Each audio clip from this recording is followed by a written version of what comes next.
कई latest updates आज इस बुलेटिन में हम आपके साथ साझा करने वाले हैं।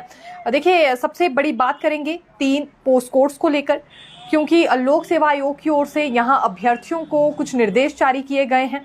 और ये 3 पोस्ट कोड्स कौन कौन से हैं, क्योंकि पेपर लीक मामले से संबंधित ये जानकारी है, तो बिल्कुल अपडेट बारीकी से हम आप तक पहुंचाने वाले हैं। बुलेटिन के अंत तक आप हमारे साथ जुड़े रहिएगा। दूसरी बात करेंगे 30 मई को, क्योंकि प्रचार प्रसार थमने वाला है, तो उससे पहले 5 दिनों में आखिरकार क्या कुछ शेड्यूल रहेगा बड़े नेताओं को लेकर, क्योंकि स्टार प्रचारक भी अपनी भूमिका अदा करने के लिए इस वक्त हिमाचल प्रदेश के दौरे पर आ रहे हैं। तो इन 5 दिनों में कौन कौन सी बड़ी रैलियां होने वाली है 30 मई की शाम को, क्योंकि प्रचार प्रसार पूरी तरह से थमने वाला है, तो आखिरकार दोनों ही राजनीतिक दलों की ओर से अगले 5 दिनों के लिए क्या रणनीति तैयार की गई है। अग्निवीर योजना बंद की जाएगी, ये ऐलान आज किसने किया है, ये भी जानकारी हम आप तक पहुंचाने वाले हैं। साथ ही साथ राहुल गांधी और प्रियंका गांधी वाड्रा के दौरे को लेकर भी इस दौरान हम आपको जानकारी देंगे। लेकिन शुरुआत मौसम से करना चाहेंगे, क्योंकि हिमाचल प्रदेश में मौसम विज्ञान केंद्र की ओर से एक बार फिर हीट वेव को लेकर अलर्ट जारी किया गया है। 29 मई तक भारी गर्मी रहने वाली है। इस बीच बारिश को लेकर कोई आसार नहीं जताए गए हैं।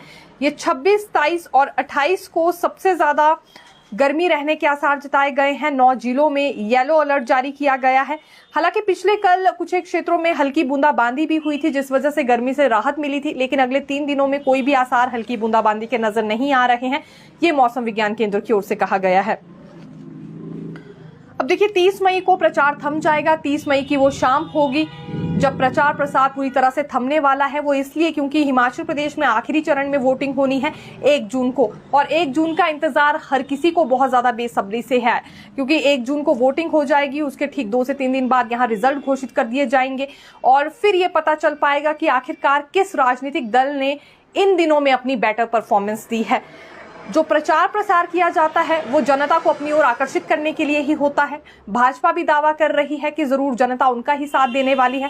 कांग्रेस की ओर से भी यही दावा किया जा रहा है कि जनबल उन्हें ही मिलने वाला है, लेकिन किसे मिलेगा इसका फैसला 4 जून को होगा, और 4 जून से पहले 1 जून को ये बड़ी परीक्षा दोनों राजनीतिक दलों के लिए हिमाचल प्रदेश में रहने वाली है।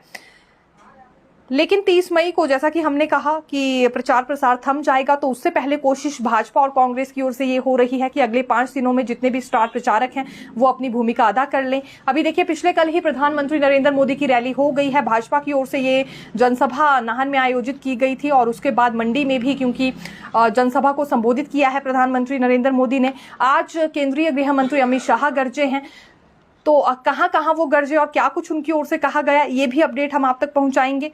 और दूसरी बड़ी बात करेंगे कांग्रेस को लेकर भी, तो इनके भी स्टार प्रचारक पहुंच रहे हैं। आज ही कांग्रेस के राष्ट्रीय अध्यक्ष मल्लिकार्जुन खड़गे ने रोडू में जनसभा संबोधित की है। अगले कल नाहन में राहुल गांधी पहुंचने वाले हैं। तो एक एक करके सभी स्टार प्रचारक आ रहे हैं, और जिससे पहले ये प्रचार प्रसार थमे, कोशिश ये हो रही है कि अपनी बात वो जनता तक पहुंचा दे।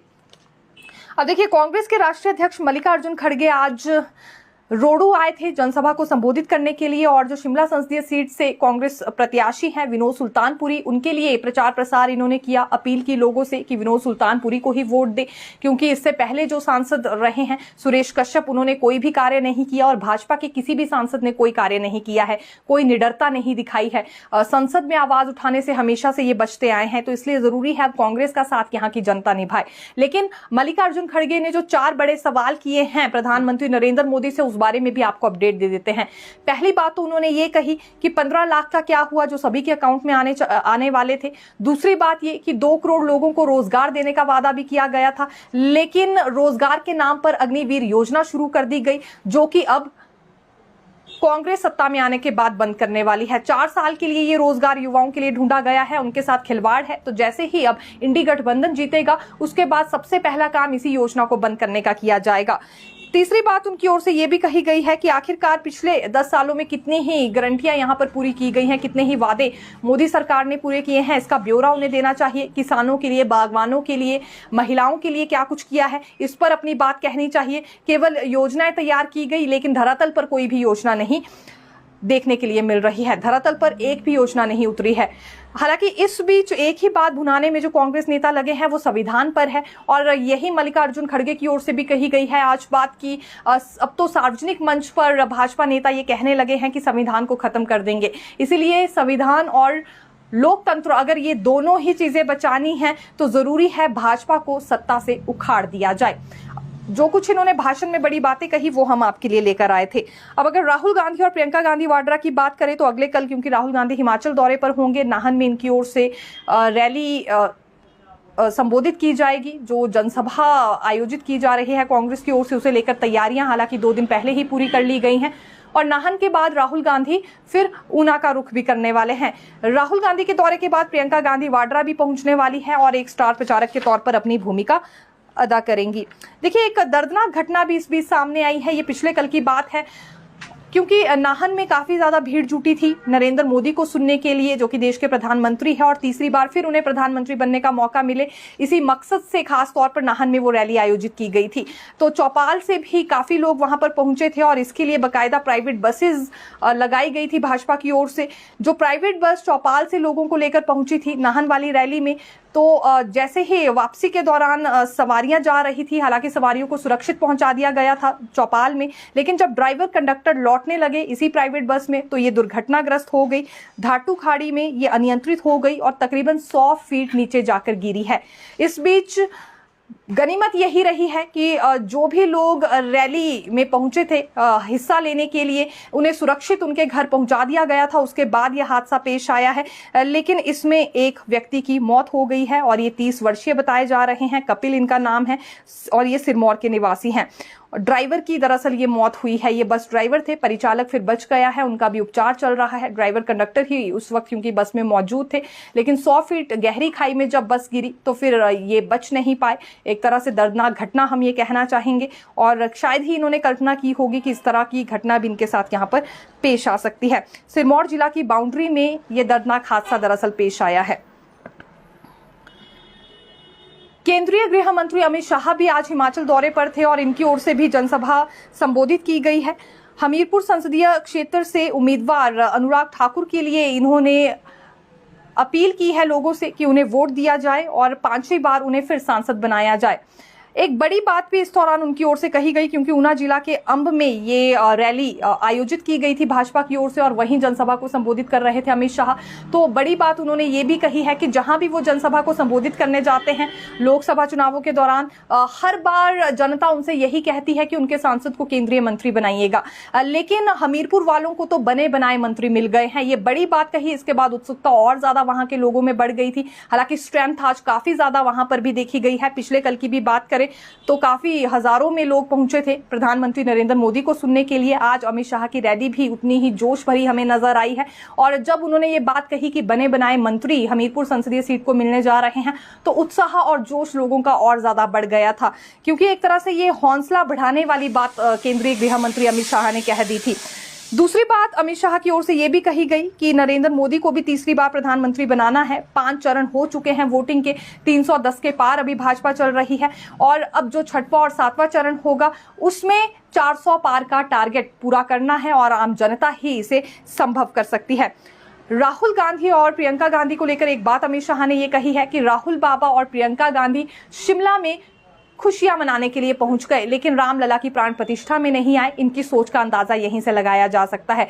ये किस धर्म के प्रति अपना सॉफ्ट कॉर्नर रखते हैं, ये बात आज किसी से नहीं छिपी है। और अगर हिमाचल प्रदेश के लोग भी ये चाहते हैं कि फिर से वो दिन ना आए जो कि एक तरह से भूतकाल में देखने पड़े हैं भारत को, तो ये बहुत ज्यादा जरूरी हो गया है कि नरेंद्र मोदी को ही तीसरी बार प्रधानमंत्री बनाया जाए। ऐसे ही शब्दों का इस्तेमाल कुछ पिछले कल प्रधानमंत्री की ओर से भी किया गया है जब नाहन में वो जनसभा को संबोधित कर रहे थे।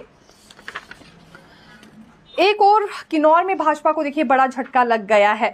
दरअसल यहां तेजवंत नेगी जो कि भाजपा के पूर्व विधायक हैं और 2022 में क्योंकि आजाद प्रत्याशी के तौर पर इन्होंने चुनाव लड़ा था, उस वक्त इन्हें निष्कासित कर दिया गया था पार्टी की ओर से और इनके 300 के करीब समर्थक हैं, जिसे लेकर भाजपा का ये मानना था कि जो इनके समर्थक हैं वो टूट रहे हैं और फिर से भाजपा में वापसी कर रहे हैं। तो इस पर तेजवंत नेगी की ओर से पिछले कल ही रिकांगपिओ में एक महासम्मेलन आयोजित किया गया था और ऐलान इन्होंने ये किया है कि 2 दिन का समय भाजपा को देना चाहते हैं। अगर भाजपा इन्हें वार्ता के लिए बुलाती है तो अपने 300 समर्थकों के साथ ये दोबारा से ज्वाइनिंग कर लेंगे और अगर नहीं बुलाती है तो फिर ये अन्य प्रत्याशी का फेवर करने वाले हैं, यानी कि सीधे तौर पर कांग्रेस प्रत्याशी के पक्ष में जाने वाले हैं। संख्या काफी ज्यादा है ये, क्योंकि किन्नौर देखिए वहां पर वैसे भी जनसंख्या ज्यादा नहीं है और 300 की संख्या को लेकर अगर चले तो वहां के हिसाब से ये भारी संख्या मानी जाएगी। अब देखना होगा कि भाजपा इन्हें वार्ता के लिए बुलाती है या नहीं, क्योंकि इन्होंने खुला ऑफर दिया है कि अगर भाजपा वार्ता के लिए इन्हें बुलाएगी तो कोई शर्त भी इनकी ओर से ऐसी नहीं रखी जा रही है, सिर्फ वार्ता करना चाह रहे हैं और अपने 300 लोगों के साथ ये दोबारा से भाजपा में वापसी कर लेंगे। अब इस पर क्या कुछ बीजेपी का रुख रहता है ये देखना काफी ज्यादा दिलचस्प रहने वाला है, क्योंकि ये तेजवंत नेगी की ओर से दावा किया गया है जो इनके 300 से 350 के करीब समर्थक है, आज भी एकजुट है और इनके साथ ही चलते हैं। ये केवल अफवाह फैलाई जा रही है किन्नौर में भाजपा की ओर से कि इनके समर्थक टूट गए हैं और अब इनके साथ संगठित नहीं हैं। एक परीक्षा से जुड़ी जानकारी भी आपको दे देते हैं। लोक सेवा आयोग की ओर से पशुपालन विभाग के लिए ली गई वेटनरी क्लास 1 ऑफिसर के पदों की स्क्रीनिंग टेस्ट का परिणाम भी घोषित कर दिया गया है। आयोग की ओर से इसकी जानकारी वेबसाइट पर डाल दी गई है। 25 फरवरी को इस पद के लिए स्क्रीनिंग परीक्षा ली गई थी। 117 अभ्यर्थियों ने इस परीक्षा को पास किया है। इन अभ्यर्थियों का पर्सनैलिटी टेस्ट अब 10 जून से 15 जून के बीच होगा और लोक सेवा आयोग की ओर से ही आंसर की भी जारी की गई है। दरअसल ये सेट और टेस्ट 2 के साथ प्लानिंग विभाग के लिए असिस्टेंट रिसर्च ऑफिसर क्लास 2, शिक्षा विभाग school lecturer new mathematics, assistant engineer electrical के पदों के लिए परीक्षा ली गई थी, जिसकी आंसर की जारी की गई है। 5 दिनों के भीतर इसमें अभ्यर्थियों से आपत्ति मांगी गई है, यानी कि 30 मई तक ये आपत्तियां भी दर्ज करनी होंगी और प्रति प्रश्न ऑब्जेक्शन के लिए 100 रुपए फीस ली जाएगी। ये नॉन रिफंडेबल होगी। वेबसाइट पर बारीकी से जानकारी दी गई है। अब आंसर की जारी करने के बाद अगर कोई आपत्ति दर्ज करवाना चाहता है छात्र तो वो बिल्कुल कर सकता है, अगर कोई भी अभ्यर्थी ये आपत्ति दर्ज करवाना चाहता हो। 3 पोस्ट कोड्स पर भी एक बड़ी अपडेट निकलकर सामने आई है। हालांकि ये बात हमने पहले भी कही थी।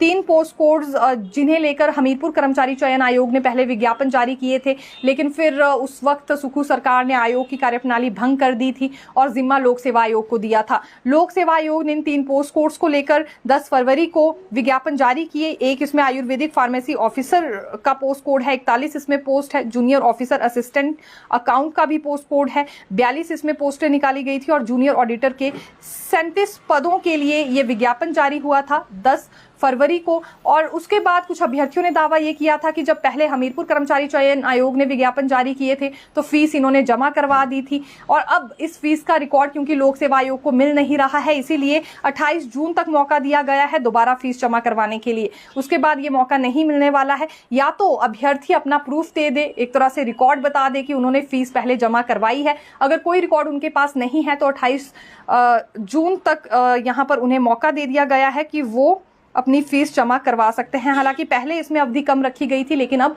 बढ़ा दी गई है, यानी कि कुछ दिन यहाँ पर अभ्यर्थियों को अब और मिल गए हैं। पहले 4 से 5 दिन के भीतर ही यहाँ फीस जमा करवाने की बात हो रही थी। भाजपा प्रत्याशी सुरेश कश्यप ने शिमला संसदीय सीट के लिए आज प्रचार प्रसार किया है। हालांकि अपने लिए ही इन्होंने आज वोट की अपील की है और कुछ एक बड़ी बातें भी इनकी ओर से कही गई है। अपने संबोधन में साफ तौर पर इन्होंने ये कह दिया है कि एक और कांग्रेस है जो कि शरिया कानून पर फोकस करना चाह रही है, दूसरी ओर भाजपा है जो कि समान नागरिक संहिता पर फोकस कर रही है ताकि एक बराबर अधिकार सभी को मिल सके, किसी के साथ भेदभाव ना हो। और ऐसे ही शब्द पिछले कल प्रधानमंत्री की ओर से भी कहे गए हैं कि वो समान नागरिक संहिता कानून अब लाना चाहते हैं। और इसी बात पर एक और तंज कसते हुए उन्होंने कांग्रेस पर यह कहा था कि कांग्रेस जितने भी राज्यों में अभी आई है वहां पर कई वर्गों के हक छीन लिए गए हैं।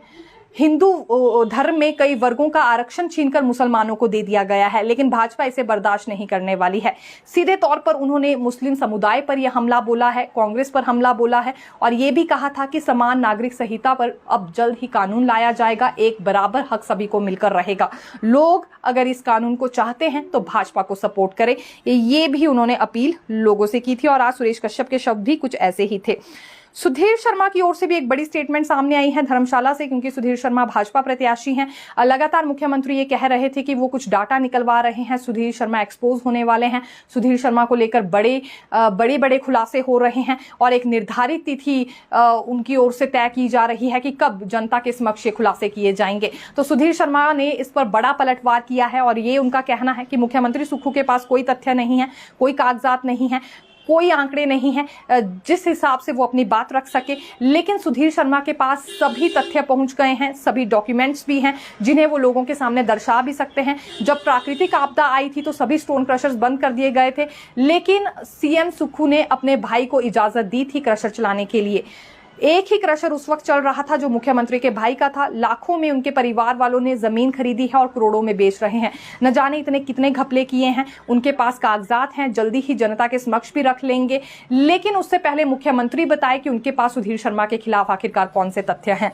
तो एक तरह से ललकारा है मुख्यमंत्री को सुधीर शर्मा ने।